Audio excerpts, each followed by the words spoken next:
We're JP and Beth Taylor. We're from Oregon, Missouri. My folks brought us up to kind of conserve our money, to be responsible with money. That kind of sank in for a while until I started going out and actually making money. Popular opinion was always there that, well, you're always going to have a car payment and, you know, you're going to have a house payment, and those are things that are just part of life. We both had good jobs for our age. We were making a lot of money and had nothing to show for it. She was listening to the radio one day and heard Dave Ramsey on the radio. Who's this crazy guy? And I think that was, didn't you actually say that? Yeah, I did. This guy's crazy, something like that, you know? You decide I'm getting out of debt. Why? Because all my money goes out in payments. I don't have any money. You live impulse to impulse. Thank God it's Friday to, oh God, it's Monday. I know I used to do this stuff. But you know what? I put myself in a position that those things could happen. My folks bought us a copy of Financial Peace, and we started going through it. And, I don't know, how far were we into it? A couple months into it, and found out that Harley had cancer. It put everything on hold. We would go charge the things that we need. We had no backup plan, no emergency fund, no nothing. So we focused on her and figuring out what we had to do to help her to be well again. So I think the turning point for us was when she's going to the grocery store and she's using a credit card to buy basic necessities. Yeah.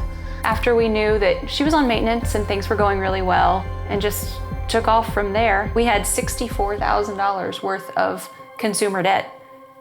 And it was staggering. Going back through FPU was really a catalyst to help us push forward and really drive and get it done.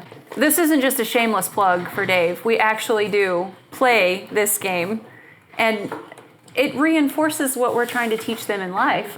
So the kids have learned early on that if they do a certain chore, they get a little bit of money for here or for there. Pizza. Great place to go when you're broke. To work.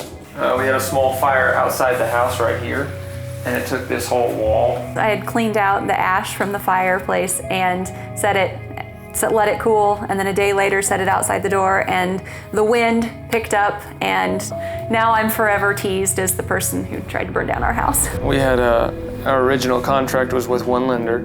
They sold our loan. We had no new contract. It's just, hey, you make your payments to us now. But we didn't know what to expect from them until this fire happened. JP called them and said, we have a contractor we have to pay. What are we supposed to do? And they gave us the runaround. Yeah. It was ridiculous. So we just lumped all of our money with what they were going to pay out for this little fire and paid it off. Done. Now it's our house.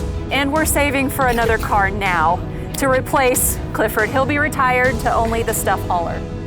I was gone. I was out of town for a while, and I got a phone call that said, hey, we just went in for a checkup. Everything's great. I don't have labs yet, but Harley's feeling great, all this and that. The following Monday, her nurse practitioner called and said, hey, we were looking at Harley's labs, and I hate to tell you this on the phone, but we're pretty sure that the leukemia is back.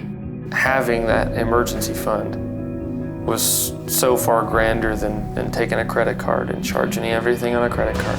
We knew that our financial life was going to be okay. 2 rounds of cancer, 2 rounds of chemotherapy, a house fire. It seems insurmountable. It can be done if you just focus and do what Dave teaches. Our debt-free screen was on a Monday, and so the day before, Sunday, was her very last chemo. We're very blessed. She's a normal kid again. Yeah, she's a normal kid again. $130,000 paid off in 6 years and 1 month, and we're going to be cancer-free. $75,000 income. Count it down. Let's hear a debt-free scream. 3, 2, 1. We're debt-free!